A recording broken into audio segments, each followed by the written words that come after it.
The Academy floated above the red clouds of Athron 9, a planet known for its deadly storms and strange creatures. Cadet Lyra stepped onto the landing platform with a small pack, her heart racing. Every eye in the hall followed her as she walked past the towering aliens and humans who had trained here for decades. Whispers filled the air, mocking her. "Look at the prototype, she will never survive." Lyra ignored the words, keeping her head down, but deep inside, a flicker of doubt burned. She had been built in the labs, a prototype of human enhancement, designed to survive places no ordinary human could. Yet the aliens who trained the cadets laughed at her strange reflexes and small frame. Her mentor, Captain Vorin, an expert in Deathworld survival, gave her nothing but cold stares.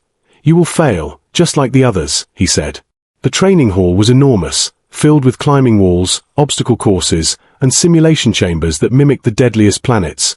Lyra watched the other cadets move with grace and power, their muscles strong and their reactions sharp. When it was her turn, she stumbled on the first obstacle, falling hard into the sand. Laughter echoed around her, but she got up, brushing herself off, determination shining in her eyes. She would not let them see her fear. Her first lesson was about the Deathworld creatures, the beasts that could tear apart an unprepared cadet in seconds. Vorin showed her images of clawed predators, flying hunters, and creatures that could survive acid storms. Lyra listened carefully, memorizing everything, while others whispered and giggled. She felt something stir inside her, a connection to these worlds she could not explain. It was like a memory not hers. Later, in the mess hall, cadets whispered again. "She is just a lab experiment. She has no real strength." Lyra kept her head low, pretending not to hear, but her mind raced with possibilities. She knew she had to prove them wrong. At night, in the dormitory, she trained quietly, lifting weights, practicing agility drills, and reading through survival manuals. She studied the creatures of Deathworlds, imagining herself facing them, testing her limits. Vorin watched her secretly, his eyes narrowing. Something about Lyra was different. Unlike other cadets, she did not panic, she did not complain, and her reactions were unusual. The next morning, the Academy announced the first real mission, a drop onto a planet filled with hostile predators. Only a few cadets would survive the simulation, the room filled with excitement and fear. Cadets prepared their gear, checking weapons, shields, and survival packs. Many looked at Lyra with doubt, smirking. "Good luck, prototype, don't get eaten," they whispered. Lyra strapped her suit tightly, feeling the pulse of the Academy's landing engines beneath her. She took a deep breath, her heart steadying. This was her chance, her first real test. She would show them all. As the landing craft hummed and rose into the stormy sky, Vorin's cold voice echoed in her mind. "We will see if you are worth the name, prototype." Lyra's eyes glowed faintly in the dim light, a spark of something more hidden inside her. The craft shook violently as it entered the Deathworld's atmosphere, red lightning flashing outside the viewport. Cadets screamed and held tight, but Lyra stood firm, her hands steady on the controls. For the first time, some cadets stopped laughing, some even stared in awe. Lyra was small, weak-looking, mocked by all, but something about her confidence and calm unsettled them. And as the craft descended toward the planet's barren surface, Lyra felt a strange excitement, a thrill she could not explain. The real challenge was about to begin, and she was ready. No one knew that this mocked prototype was about to change everything. The morning sun barely touched the Academy when Lyra stepped onto the training grounds, the air thick with tension and the scent of ozone from the simulation fields. Cadets were already running drills, leaping over obstacles, and dodging simulated predator strikes, their movements fast and precise. Vorin watched from a distance, his eyes sharp and critical. Lyra's first challenge was the agility course, a twisting path of swinging platforms, narrow beams, and hidden pitfalls. The other cadets moved like shadows, quick and confident. She started carefully, one step at a time, feeling the board sway beneath her. A platform tilted unexpectedly, and she almost fell, but she caught herself at the last second, drawing the eyes of the observers. A group of cadets laughed behind her, whispering, "Prototype can't even walk straight."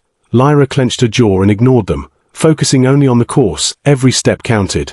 Vorin called out, his voice booming, "Speed is useless without control, cadet." Lyra nodded, remembering every lesson she had read the night before. She adjusted her balance and moved faster. Midway through the course, a simulated predator appeared, its claws sharp, its eyes glowing red. Other cadets froze in fear or stumbled, but Lyra stepped forward calmly, analyzing its movements. She dodged the first strike, rolled under the second, and used the creature's momentum to flip over a beam. The onlookers gasped, Even Vorin's lips twitched in surprise, though he did not show it. After the course, they moved to the combat simulation chamber, where holographic beasts attacked from every direction. The air buzzed with electric tension, and alarms echoed in the dome. Lyra fought carefully, her movements precise, striking weak points, ducking when necessary, and sensing patterns the others missed. Her small body seemed to dance around the dangers. Some cadets whispered nervously, she might actually survive this, but others still sneered, unwilling to admit that the prototype could be anything more than a lab mistake. By midday, exhaustion hit the group, muscles burned, and sweat stung their eyes. Lyra felt the fatigue too, but she pushed on, refusing to show weakness, her mind sharper than anyone else's. Vorin called them to a final test, the survival chamber, a place designed to simulate a Deathworld jungle, filled with fog, hidden traps, and moving predators. Only the strongest cadets would escape. The doors opened, and chaos erupted. Creatures lunged, and cadets screamed. Lyra moved with a strange confidence, sensing danger before it appeared, dodging, leaping, and striking with precision. One cadet fell, trapped by a mechanical beast, crying out for help, while Lyra ran past, her instincts guiding her. She knew helping recklessly could end both their lives, her mind calm, calculated. She spotted the exit, but a huge predator blocked the path, its claws tearing the ground, its eyes locking on her. Lyra's pulse quickened, but she remembered the drills. She waited for the right moment. With a sudden move, she jumped over its attack, rolled, and struck a weak spot. The beast froze for a moment, then vanished as the simulation ended, alarms shutting down, leaving silence and awe behind. Vorin approached her, his expression unreadable, but his voice was quieter than usual. You survived. But I do not understand how. Lyra only nodded, catching her breath, hiding the flicker of something more inside her. The other cadets stared, some in admiration, some in disbelief. The mockery faded into uneasy silence, whispers of respect replacing the cruel laughter. And as the sun set over the training grounds, Lyra knew the real challenge was yet to come. The Deathworlds were far deadlier than the Academy simulations, and she had to be ready. No one suspected that this small, mocked cadet held secrets even Vorin could not imagine. The landing craft shook violently as it pierced the crimson clouds of the Deathworld, the storm outside roaring like a wild beast. Lyra gripped her harness, calm and focused. Other cadets screamed and clutched the rails, some praying, some panicking. Vorin's face was unreadable, his eyes fixed on the viewport, watching the planet below. When the craft touched the jagged surface, the doors opened with a hiss, revealing a barren land of jagged rocks, dark fog, and glowing eyes in the distance. The smell of sulfur and wet earth filled the air. The cadets stepped cautiously, their boots crunching on the cracked ground. The simulations could not prepare them for the real thing. Every shadow seemed alive, every gust of wind whispered danger. Lyra's heart raced, but her steps were steady. She scanned the horizon, noting the movement of shapes that slithered, crawled, and watched from the darkness. Instincts she did not understand guided her. A loud roar shattered the silence. A massive predator emerged from the fog, claws digging into the rocky soil, its eyes fixed on the cadets, saliva dripping from its jagged fangs. Screams erupted, some cadets froze, others ran blindly. But Lyra stayed, analyzing the creature's movements. She dodged its first swipe, rolled under the second, and barely avoided its tail whip. The predator lunged again, faster this time, and Lyra jumped, flipping over its back, landing lightly, a part of her body reacting before her mind could think, an unexplainable strength flowing through her. Vorin barked orders, but the cadets struggled to follow. Many fell, their screams echoing in the fog. Lyra moved like a shadow, striking weak points, avoiding every lethal swipe. She noticed small creatures scurrying behind rocks, eyes glowing red, tiny hunters trained to attack in packs. She dodged and countered with precision.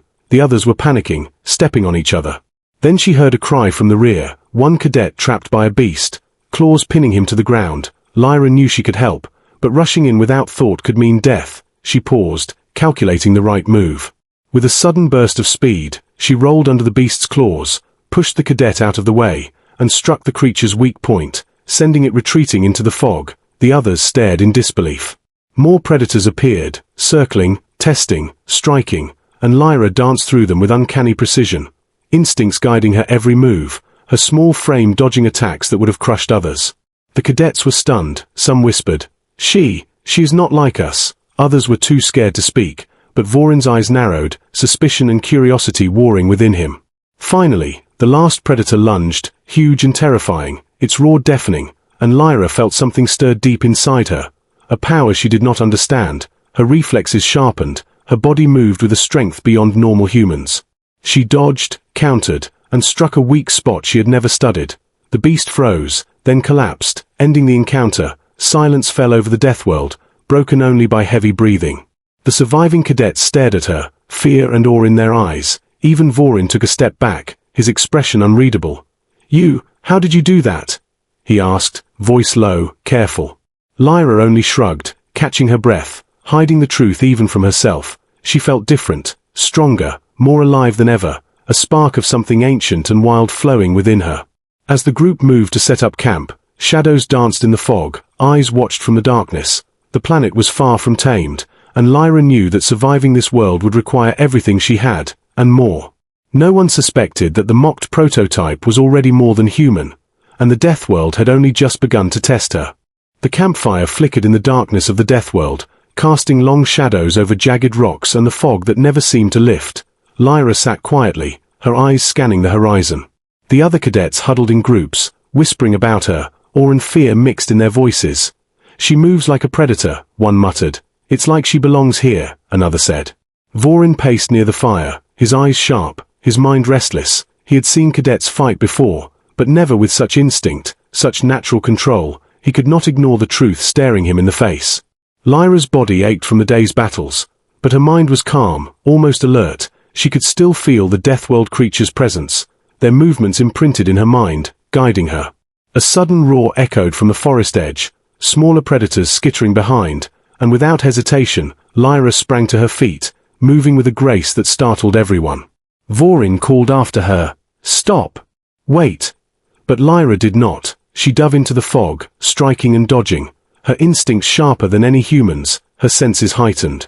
When she returned, the cadets stared, mouths open, and Vorin's face was pale. "Lyra, what are you?" he asked, his voice trembling with a mixture of fear and wonder.